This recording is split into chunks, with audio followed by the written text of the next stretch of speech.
All right, welcome back, everyone. So, in our last explainer, we laid the groundwork for nutrition and healthy aging. Today, we're going to dive a lot deeper. We're going to look at the specific health challenges that can pop up, and more importantly, how they are all connected. It's like a fascinating and really critical domino effect. So here's the game plan for today. We'll kick things off with what's known as the perfect storm of aging. Then we'll get into sarcopenia, and after that, we'll focus on how oral health really is the gatekeeper to nutrition. From there, we'll see how it all cascades into other problems, talk about the issue with pills, and wrap it all up by connecting the body and the mind. First things first, we've got to talk about a huge clinical red flag, something healthcare pros are always on the lookout for in adults over 70, and that is unintentional weight loss. Now, you might think this is a simple question, right? But the answer, well, it's surprisingly complex. See, when an older adult starts losing weight without trying, it's almost never just one single thing causing it. It's really this perfect storm of factors all hitting at once. Imagine your sense of taste and smell isn't what it used to be. You might be eating alone more often, and you feel full much quicker. None of these things happen in a vacuum. They all pile on top of each other, making it incredibly tough to get enough calories to stay at a healthy weight. And that weight loss often leads us to the first major domino to fall, the loss of skeletal muscle. This is probably one of the most critical changes to our body composition as we get older. We're talking about sarcopenia, and this isn't just about feeling a bit weaker or not being able to lift as much.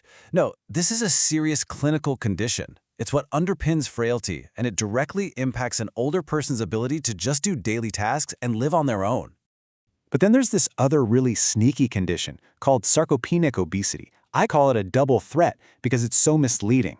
Someone could look at the number on the scale or even their BMI and think they're fine. But what's really happening is they're losing that vital, metabolically active muscle and gaining fat, especially that dangerous fat around the organs. This combo just skyrockets their risk for all sorts of problems like heart disease and type 2 diabetes. And this is exactly why the clinical approach has to be so different for these two.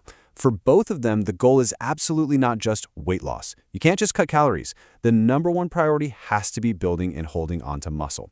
That means high-quality protein and resistance training are key. Okay, let's switch gears and talk about what I call the gatekeeper of nutrition. And for all of you who are heading into dental hygiene or dentistry, I want you to really lean in here because this is so important. What happens in the mouth is truly where good nutrition begins, or where it begins to fail. Honestly, as a dental professional, you are often the very first person to spot the early signs of malnutrition. Let's start with Edentulism. Being completely toothless isn't just a dental issue. We have to see it as a primary driver of malnutrition in older adults. If you can't chew your food properly, that's a massive, massive barrier to getting the nutrients you need. And this kicks off a really nasty, vicious cycle. It starts with losing teeth, right? Which makes it hard to chew. So you start eating softer foods, which are often less nutritious.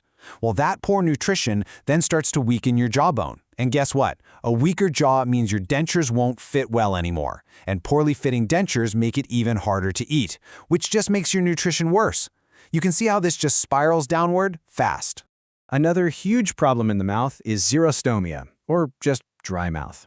A lot of times it's a side effect from medications, and we'll get to that in a minute, but it basically attacks the whole process of digestion right at the starting line. Dry mouth really delivers a 1-2 punch. First, it kills your sense of taste. You need saliva to dissolve food so your taste buds can actually, taste it. Without it, food is just bland. Second, it makes it hard to swallow. Saliva is a lubricant. Without it, it's tough to form a food bolus, which increases the risk of dysphagia and even choking. It's a serious problem. So now we can start to see how these initial problems build on each other. An issue that starts with the muscles or in the mouth doesn't just stay there. Nope, it creates a ripple effect that goes through the entire body. Take vision loss, for example. This is a huge nutrition issue. I mean, think about it. If you can't see well, how are you supposed to shop for food, read the labels, or cook a meal safely? It's a direct obstacle. And as you can see here, nutrition also plays a huge role in preventing a lot of these conditions in the first place. Okay, moving down the GI tract, the whole system just tends to slow down.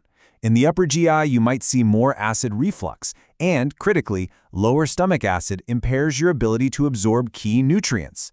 You need that acid to get vitamin B12 off the protein it's attached to in food, and to absorb iron properly. Then, in the lower GI, things slow down even more, which, combined with low fiber and not enough fluids, almost always leads to chronic constipation. It's a near-universal complaint. And these problems aren't just in the digestive system. They affect the whole body. Obesity makes osteoarthritis worse. Gout is triggered directly by diet. Heart failure requires really strict dietary management. And this is a big one. Depression can actually show up as something called anorexia of aging, where a person just loses all the joy and social reward from eating, sending them into a spiral of deficiencies. Now, let's throw another wrench into the works. Let's talk about an external factor that can come in and knock over all of these dominoes at once: medication. The technical term is polypharmacy, and it's generally defined as taking 5 or more medications at the same time. This is incredibly common in older adults, and it can be a massive hurdle to staying well-nourished. So here's the kicker. The very medications that are supposed to be helping can end up stealing nutrients or just killing the desire to eat. They can cause dysgeusia, that's a weird metallic taste in your mouth. They can cause GI bleeding or directly suppress appetite. Or they can be diuretics that flush out crucial minerals like potassium. It's why a full medication review is an absolutely essential part of any nutritional checkup.